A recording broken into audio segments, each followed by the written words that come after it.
जय Hind students, class 11th exercise 14.3 बच्चों आज हम शुरू करेंगे और उसमें हम कंपाउंड स्टेटमेंट्स के बारे में आगे का मैटर देखेंगे जो हम अभी तक नहीं देखे हैं पिछले एक्सरसाइज में। स्टेटमेंट्स, हाँ, कंपाउंड स्टेटमेंट्स यानी क्या? संयुक्त कथन या मिश्र कथन। हाँ, संयुक्त या मिश्र कथन। ओके, ये जो हम कनेक्टर्स पढ़ रहे थे वो है एंड और। हिंदी वाले भी सब जानते हैं, तथा या अथवा। अब इनके दो मीनिंग्स हैं। अथवा को हम या भी कहते हैं और तथा को हम और भी कहते हैं।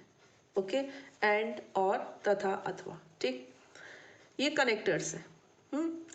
और इनका डिनोशन कैसे? एक स्टेटमेंट है पी और मुझे चाहिए एंड, तो मैं ऐसे लगा दूंगी। हाँ, और अगर मुझे और चाहिए अथवा तो मैं ऐसे। ये यूनियन और इंटरसेक्शन से मिलता जुलता है। ठीक, तो ये हो गया एक चीज़। दूसरी चीज़ बच्चों कि अगर पी स्टेटमेंट ट्रू है, क्यू स्टेटमेंट फॉल्स है, तो पी एंड क्यू कैसा होगा या फिर पी और क्यू कैसा होगा? इसके रूल्स हैं। वैसे तो क्या है, हम देखकर समझ सकते हैं, लेकिन अगर हमको रूल्स मालूम हो ना तो इजी रहता है। तो पहले मैं आपको एंड के रूल्स बता रही हूँ और फिर मैं आपको और के रूल्स बताऊंगी। तो एक स्टेटमेंट है एक स्टेटमेंट है क्यू और लेना है मुझे पी एंड क्यू। तो ऐसा हो सकता है कि ये दोनों ट्रू हो, ऐसा हो सकता है कि ये टी ए एफ हो, ये हो सकता है एफ ए टी हो, और दोनों हो सकता है एफ हो। Got it? तो एंड में बच्चों दोनों का ट्रू होना बहुत ज़रूरी है, तब ये ट्रू होता है। और रेस्ट ऑफ द केसेस में ये फॉल्स रहता है। एक भी फॉल्स हुआ तो ये फॉल्स, दोनों हुए तो फिर तो है ही फॉल्स। लेकिन अगर दोनों टी है, ट्रू है, तो फिर ये एंड वाला स्टेटमेंट ट्रू होता है। ठीक है, और अगर तीन हो, मान लीजिए ऐसे हो कि 100, जैसे कि पिछली एक्सरसाइज में हमने पढ़ा था 100 इज डिविजिबल बाय 3, 5 एंड 11, ऐसे कुछ था। तो फिर क्या होगा? तीन हो तो तीन के लिए क्या होगा ये देखिए। तीन में बच्चों क्या होता है, हम टेबल बना रहे हैं। पहले पी क्यू आर। हाँ, ये होगा आपका तीनों true, T T T, T T F, T F T, और टी एफ एफ। ऐसा फिर क्या हो सकता है? F T T, F T F, F F T, F F F. इतने केसेस होंगे, है ना। इसके बाद पहले दो का लेंगे।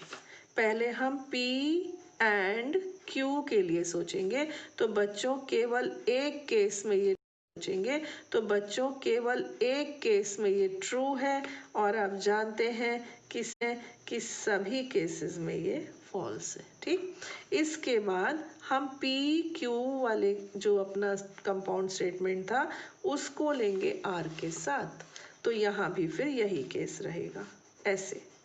ठीक है, तो चाहे दो का केस हो चाहे तीन का केस हो, तीनों में ट्रू होगा, या फिर ये जो ट्रू होगा, मतलब जो भी समझ लो। आपको आ गया समझ में, है ना। अब मैं यही चीज़ आपको और के लिए बता रही हूँ। यहाँ ले लेते हैं, छोटा सा ही है, पी क्यू, पी और क्यू। इसमें दोनों ट्रू हो सकते हैं, एक ट्रू एक फॉल्स, एक फॉल्स एक ट्रू, दोनों फॉल्स। इसमें पता है क्या, केवल फॉल्स वाले केस में फॉल्स रहता है, बाकी तो सब में ट्रू रहता है। ये बस आप अपने माइंड में सेट कर लो, ये और ये। उसके बाद काफ़ी चीज़ें इजी लगने लगेंगी। ठीक, इसके बाद अब मैं जो थोड़ी थोड़ी चीज़ें हैं लाइन से आपको बता रही हूँ। ये चीज़ हो गई। इसके बाद हम पढ़ेंगे दो तरह के और होते हैं। जो और है ना, ये भी दो तरह के हैं।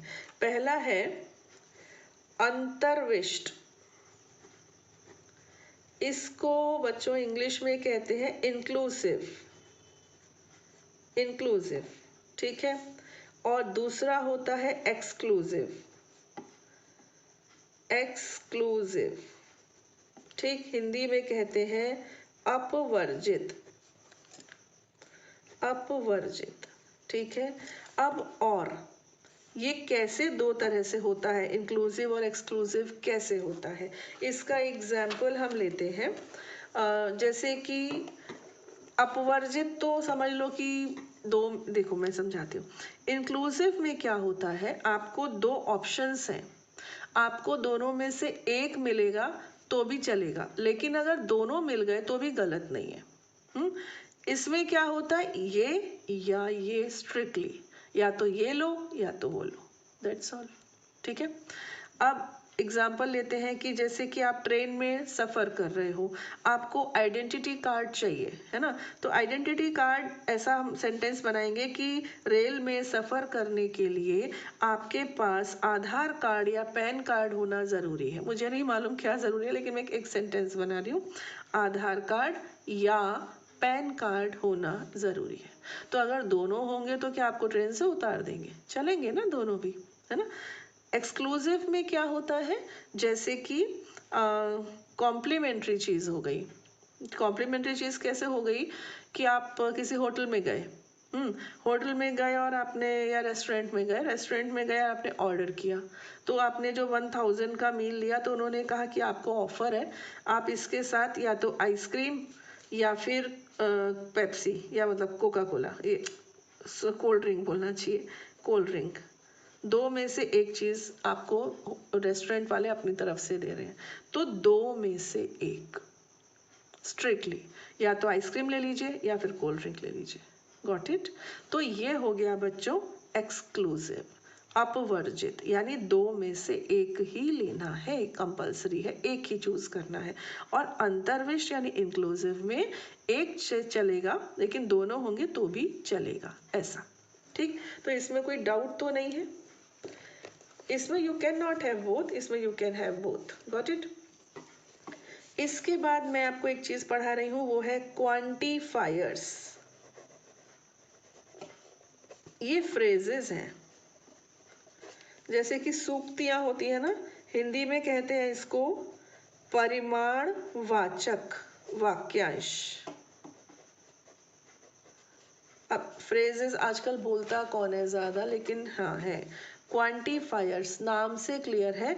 और परिमाण यानी ये क्या होता है, क्वांटिटी की बात करते हैं, क्वांटिटी की, है ना, परिमाण की बात करते हैं। अब क्वांटिटी दो तरह से ली जाएगी बच्चों, एक तो होगी एटलीस्ट वन, कम से कम एक तो हो, ऐसे कम से कम एक वाली, है ना, कम से कम एक। और दूसरी होगी ऑल, फॉर ऑल, ऑल मतलब ये वाला साइन, हिंदी में कहेंगे सभी। तो परिमाण में, क्वांटिटी में बीच का मैटर नहीं है, एक तो है एटलीस्ट वन, स्पेलिंग गलत लिख दी, एटलीस्ट वन, हाँ, और दूसरा है फॉर ऑल, सब के लिए। तो इसके लिए शब्द क्या यूज हुए हैं, ऐसे थोड़ी हम फॉर ऑल ये सब लिख देंगे, वर्ड्स क्या क्या यूज हुए हैं। तो ये जो एटलीस्ट है ना, एटलीस्ट के लिए जो वर्ड यूज हुआ है वो है फॉर, नहीं, there exist, there exist, okay, ये शब्द यूज हुआ है किसके लिए, एटलीस्ट वाले के लिए, देयर एग्जिस्ट, गॉट इट। और दूसरा है फॉर ऑल, इसमें तो कोई बात ही नहीं है, ये तो फॉर ऑल ही है। हिंदी में क्या है, हिंदी में इसको कहा जाता है, देयर एग्जिस्ट को कहा जाता है एक ऐसे का अस्तित्व है, एक ऐसे का अस्तित्व है, ऐसे कहा जाता है। और फॉर ऑल को कहा जाता है सभी के लिए, या कभी कभी प्रत्येक के लिए भी कहा जाता है। मैं थोड़ा यहाँ पर सफाई से लिख रही हूँ। परिमाणवाचक क्वांटिटेटिव में होते हैं, एक तो होता है बच्चों देयर एग्जिस्ट, ठीक है, एक ऐसे का अस्तित्व है, एक ऐसे का अस्तित्व है, एक तो ये हुआ। और दूसरा है फॉर ऑल, यानी कि सभी के लिए, इसको हम प्रत्येक के लिए भी कह सकते हैं। ये दो चीजें आपने और एक नई चीज, मतलब नए के तरीके से पढ़ ली। अब एक आध एग्जाम्पल ले लें। मैंने आपको बोला एक ऐसे त्रिभुज का अस्तित्व है जिसकी तीनों भुजाएं समान लंबाई की हैं। There exists a triangle whose all sides are equal. तो ये अपना एक परिमाणवाचक फ्रेज वाला कंपाउंड स्टेटमेंट बन गया या स्टेटमेंट बन गया, कंपाउंड नहीं स्टेटमेंट बन गया। ठीक है, एक एग्जांपल और ले लो। अच्छा, इसको हिंदी में दोनों में बोल दिया ना। For every prime number p under root p is an irrational number for all, सबके लिए। ऐसे हिंदी में प्रत्येक अभाज्य संख्या p के लिए अंडर रूट p एक अपरिमेय संख्या है। ट्रू फॉल्स के रट्टे में नहीं पड़ना है, मैं आपको पहले भी बोल चुकी हूँ। ट्रू फॉल्स की टेंशन हमें नहीं लेनी है। ठीक, तो बस ये इस तरीके के सेंटेंसेस भी आपके पास आएंगे। ठीक है, तो अब मुझे लगता है हम exercise 14.3 now we can start. Here is the question 1। निम्नलिखित मिश्र कथनों में पहले संयोजक शब्दों को पहचानिए और फिर उनको घटक कथनों में विघटित कीजिए। For each of the following compound statements first identify the connecting words and then break it into compound statements. मजेदार है ना, आपको देख के ही लग रहा है कि इसमें तो मजा आने वाला है। सभी परिमेय संख्याएं वास्तविक संख्याएं होती हैं और सभी वास्तविक संख्याएं सम्मिश्र संख्याएं नहीं होती हैं। तो इसका कनेक्टर क्या हुआ? कनेक्टर है और। ठीक, मेरे को लिखने की ज़रूरत नहीं है मुझे लगता है, क्योंकि ये काफ़ी इजी है। तो मैं इसको तरीके से समझा रही हूँ। तो इसका कनेक्टर हुआ और। ठीक, और सेंटेंस क्या बने? सभी परिमेय संख्याएं वास्तविक संख्याएं होती है। ये पहला स्टेटमेंट, सेंटेंस नहीं स्टेटमेंट। तो एक पी स्टेटमेंट ये हो गया। और क्यू स्टेटमेंट क्या हुआ? सभी वास्तविक संख्याएं सम्मिश्र संख्याएं नहीं होती है। बस इतनी सी बात। ठीक है, ट्रू फॉल्स तो बोला नहीं है इन्होंने। ठीक है, all rational numbers are real, ये फर्स्ट स्टेटमेंट है। All real numbers are not complex, ये सेकंड स्टेटमेंट है। और कनेक्टर कौन है? एंड। Got it. अब आते हैं पार्ट नंबर 2 पर। किसी पूर्णांक का वर्ग धन या ऋण होता है। तो इसका कनेक्टर हुआ या। पी स्टेटमेंट हुआ किसी पूर्णांक का वर्ग धन होता है। और क्यू स्टेटमेंट हुआ बच्चों किसी पूर्णांक का वर्ग ऋण होता है। ठीक है, कनेक्टर हो गया आपका और। स्टेटमेंट हुआ, पी स्टेटमेंट है square of an integer is positive. Second Q statement होगा square of an integer is negative. Got it. Third, रेत यानी बालू धूप में शीघ्र गर्म हो जाती है और रात्रि में शीघ्र ठंडी नहीं होती है। तो और हो गया कनेक्टर। पी स्टेटमेंट होगा रेत यानी बालू धूप में शीघ्र गर्म हो जाती है। क्यू स्टेटमेंट होगा रेत यानी कि बालू रात्रि में शीघ्र ठंडी नहीं होती है। ऐसे इंग्लिश में भी the sand heats up quickly in the sun and हो गया connector does not cool down fast at night. तो पी स्टेटमेंट होगा the sand heats up quickly in the sun. और क्यू स्टेटमेंट होगा the sand does not cool down fast at night. ऐसे।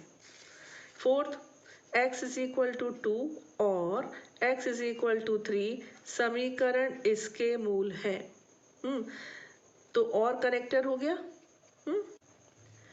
तो sentence क्या बनेगा? x इज इक्वल टू 2 इस समीकरण का मूल है।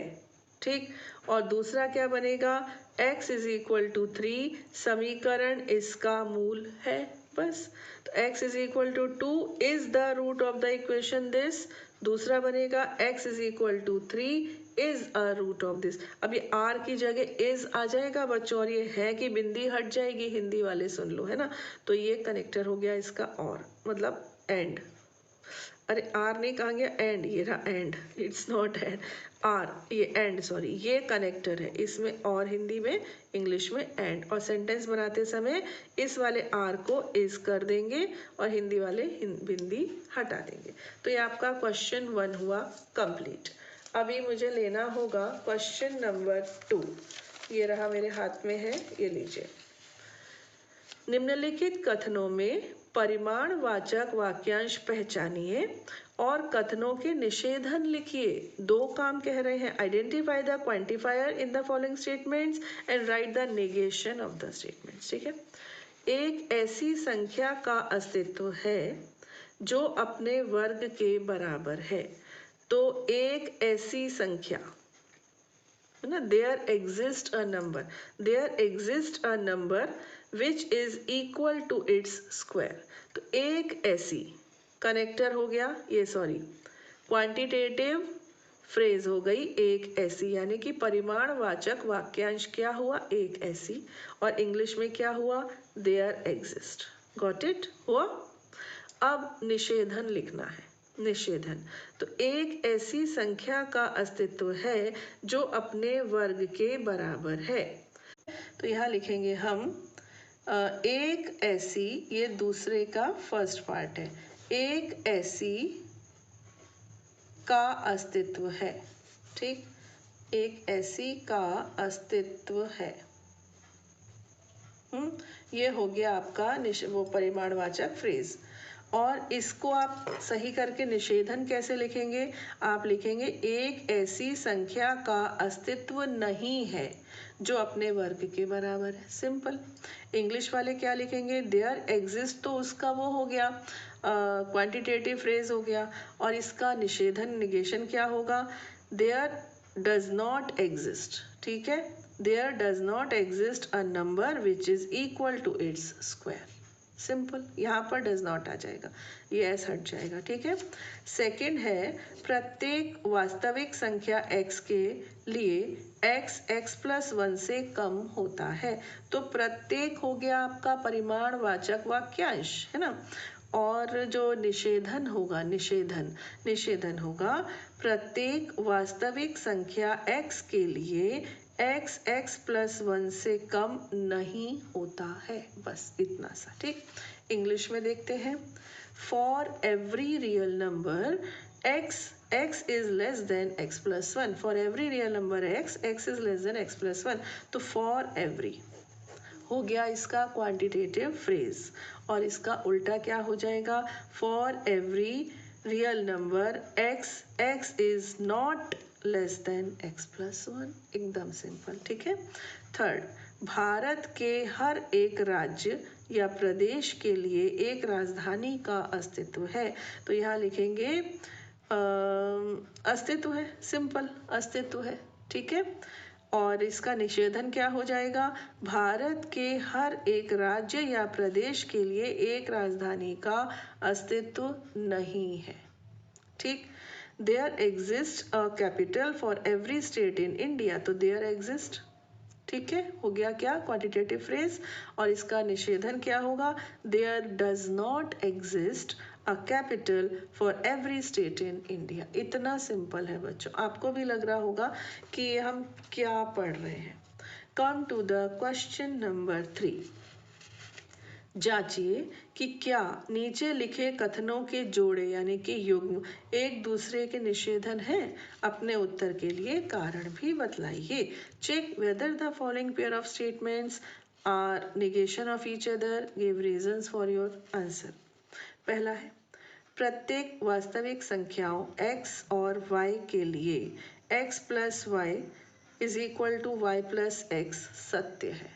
ये पहला सेंटेंस है कि प्रत्येक वास्तविक संख्याओं x और y के लिए x+y is equal to y+x सत्य है। दूसरा क्या है, ऐसी वास्तविक संख्याओं x और y का अस्तित्व है जिनके लिए x+y is equal to y+x सत्य है। इसमें आप लिखेंगे नो। नो क्यों, क्योंकि प्रत्येक वास्तविक संख्याओं x और y के लिए x+y is equal to y+x सत्य है का उल्टा क्या होगा, सत्य नहीं है। या फिर प्रत्येक की जगह कुछ और होता। अब यहाँ पर इन्होंने क्या कहा, ऐसी वास्तविक संख्याओं x और y का अस्तित्व है। तो ये प्रत्येक बोल रहे हैं, ये अस्तित्व है, तो बिल्कुल नकार तो नहीं रहे ना। नकारना यानी क्या कि किसी के लिए भी नहीं है, ठीक है ना। तो ये एक दूसरे का निगेशन नहीं है, समझो इस चीज को। ये कह रहे हैं प्रत्येक के लिए है, ये कह रहे हैं कम से कम कुछ के लिए तो है। तो निगेशन तो नहीं हुआ, है ना। ऐसे इंग्लिश में x plus y is equal to y plus x is true for every real number x and y, ये बोल रहे हैं। फिर बोल रहे हैं there exist real numbers x and y for which x plus y is equal to y plus x, तो नकार तो नहीं रहे। वो कह रहे हैं कि सबके लिए और ये कह रहे हैं कि कुछ के लिए, तो ये निषेधन नहीं होता है। रीजन लिख देना, ठीक है। तो क्वेश्चन नंबर 4 पर आ जाए फटाफट। क्वेश्चन नंबर 4 है कि बतलाइए कि निम्नलिखित कथनों में प्रयुक्त या, ये जो और है या, अपवर्जित है अथवा अंतर्विष्ट है। अपने उत्तर के लिए कारण भी बताइए। स्टेट वेदर द और used in the following statements is exclusive और इंक्लूसिव, ये बताना, ठीक है। चलिए, सूर्य उदय होता है या चंद्रमा अस्त होता है। सूर्य उदय होता है या चंद्रमा अस्त होता है।